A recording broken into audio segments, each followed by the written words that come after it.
Our next question today is from Cindy, and Cindy asks, do you have any advice for specialty practices in MIPS? We don't have enough measures, we don't use an EMR, and we are non-patient facing. Cindy, great question. A lot of my specialty practices struggle with just those issues. Uh, let's there's a little bit of complexity in that question. Let's break it down piece by piece. One measure, not enough measures. One measure may be enough, and there's a couple ways that can work for you. First, there's a set of rules attached to this program called eligible measure applicability, or EMA. And this, to Medicare, your submission of one measure suggests to them that you should be able to submit others. And they put these expectations into that set of rules called eligible measure applicability. If that only indicates that there's no other measures you should be able to submit, then that's one piece of evidence that they may let you get by with a single measure submission. Despite what the EMA, the eligibility measure applicability rules say, there may not be multiple measures that you can submit. And in those cases, you end up having to create a hardship exception.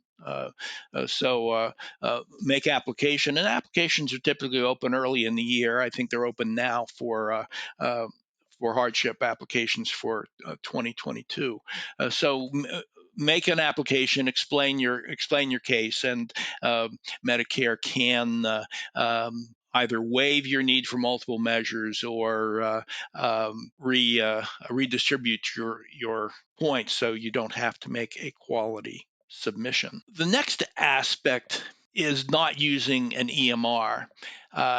And we have made a business out of finding ways for anyone to submit, no matter what their circumstances. For registry measures, what Medicare is now calling the CQMs, or clinical quality measures, sometimes the MIPS clinical quality measures. We can help you select those measures you want to do and help you build an Excel spreadsheet or another submission mechanism, data submission mechanism, to help you build a submission based on chart abstraction. Of course, the part of the search for applicable measures is to look for those with smaller denominators, so you don't have to pull as many charts to abstract. And sometimes data is accessible from other sources, like we can build for some measures, we may be able to build a submission for you from your claims data, which for most people is accessible using the files that they send to their claims clearinghouse. In the case of some oncology practices, we help build measures from the tumor board, the tumor management databases that they maintain. So any database containing potential numerator level data for a measure is fair game to build from a registry. And also, we can blend those measures to get your numerators. We almost always get the denominators from claims data, and most everyone has access to claims data, and then find ways to build the numerator from one or more sources. And finally, being non-patient facing, that does make things harder in some ways. It means you're automatically accepted from promoting interoperability. Although if you make a submission for promoting interoperability, they will score it. But it doesn't necessarily mean anything for the quality measures. And what I've noticed is that pattern, that there are fewer measures, fewer choices of measures for those people that are on those providers who are non-patient facing. But again, it gets you back to that same list I provided earlier. look for those few measures. If you're limited to one, make limited to a small number of measures.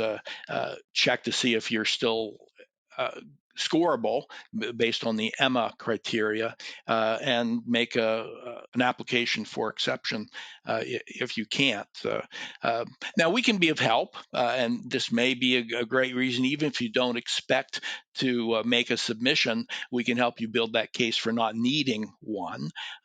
We apply our measure applicability testing, what we call our measure analyzer, to look at your claims data and see what patients' diagnoses, services you've provided that make you eligible for certain measures. And by doing that measurement, by saying I have no eligible patients for such and such a measure, we can help build the case that you don't have measures available. Now, just because you have those eligible patients based on the codes doesn't mean that you can do the measure.